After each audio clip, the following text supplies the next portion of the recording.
ঘরে বসে সিঙ্গারা খাবো, আর সেটা যদি হয় বাবার হাতে, তাহলে তো কোনো কথাই নেই। হ্যালো গাইস, আসসালামু আলাইকুম। আমরা শুধু আলু দিয়েই সিঙ্গারা তৈরি করবো না, এর সাথে কিছু মুরগির মাংসও রেখেছি। এবং এখানে পরিমাণ মতো হলুদ এবং মরিচ দিয়ে এই মুরগির মাংসগুলোকে প্রথমে ভেজে নিতে হবে।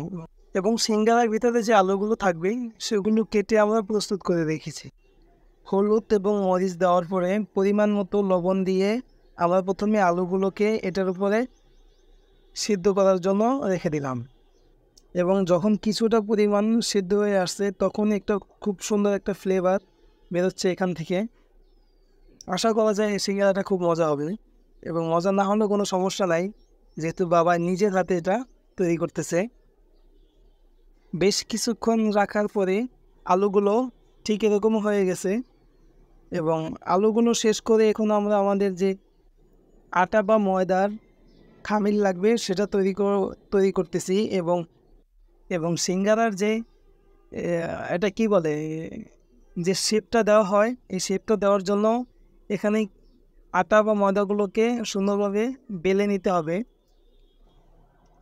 এবং বেলে নেওয়ার শেষে সিঙ্গারার যে শেপটা দেওয়া হয় এটা দেওয়া হয়েছে, এবং এটার ভিতরে যে আলু এবং মুরগির গোস্তগুলো আছে সেগুলো দিয়ে দেওয়া হলো। এবং দিয়ে দেওয়ার পরে একটি কাঁচা সিঙ্গারা অলরেডি প্রস্তুত করা হয়েছে। এবং এইভাবে আমাদের যেগুলো আছে এগুলো সবগুলো এইভাবেই শেপ দিয়ে তৈরি করে পরবর্তীতে তেলে ভাজতে হবে। এই যে দেখুন কত সুন্দর হয়েছে। এখন আমাদের কাঁচা সিঙ্গারাগুলো প্রস্তুত হয়ে গেছে।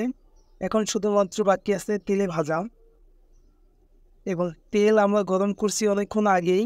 এখন আমরা একটা একটা করে এখানে ছেড়ে দিব ভাজার জন্য। গরম সিঙ্গারা মানুষ পছন্দ করে না, এরকম মানুষ খুব কমই আছে।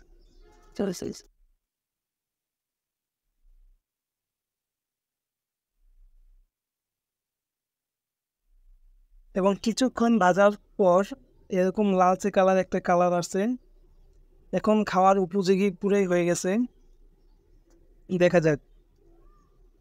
সিঙ্গারা ভাজা পুরোপুরি কমপ্লিট।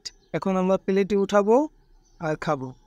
সিঙ্গারাগুলো সব প্লেটে উঠিয়ে নিব এবং খাওয়ার জন্য প্রস্তুতি নিব। ওহ, কি স্বাদ, কি ঘ্রাণ! ঘ্রাণটা হয়তো বা আপনারা মোবাইলে পাবেন না, কিন্তু আমি পাচ্ছি। এবং সাথে আছে আমাদের কাঁচামরিচ আর গরম গরম সিঙ্গারা। আর এই সিঙ্গারা যদি বারিন্দায় বসে খাওয়া যায়, চিন্তা করা যায় কতটা ভালো লাগবে। এবং এই সিঙ্গারা প্রচণ্ড পরিমাণে গরম হওয়ায় আমার তো মুখ প্রায় পুড়ে যাচ্ছে, সেই রকম অবস্থা। এবং অনেক গরম থাকায় সিঙ্গারাগুলো খেতে আমার খুবই কষ্ট হচ্ছে এবং আনন্দও লাগতেছে। মাঝে মাঝে নিজের মুখেও বাতাস করতেছি যেন গরমটা একটু কম লাগে। হ্যাঁ, আসলে খুব মজা হয়েছে এটা। ওফ, ভাই রে ভাই, যে গরম! আর যখনই ছুটিতে থাকি আর বাসায় থাকি, তখন এরকম বিভিন্ন রকমের বিভিন্ন খাবার আমাদের খাওয়া হয়, আলহামদুলিল্লাহ।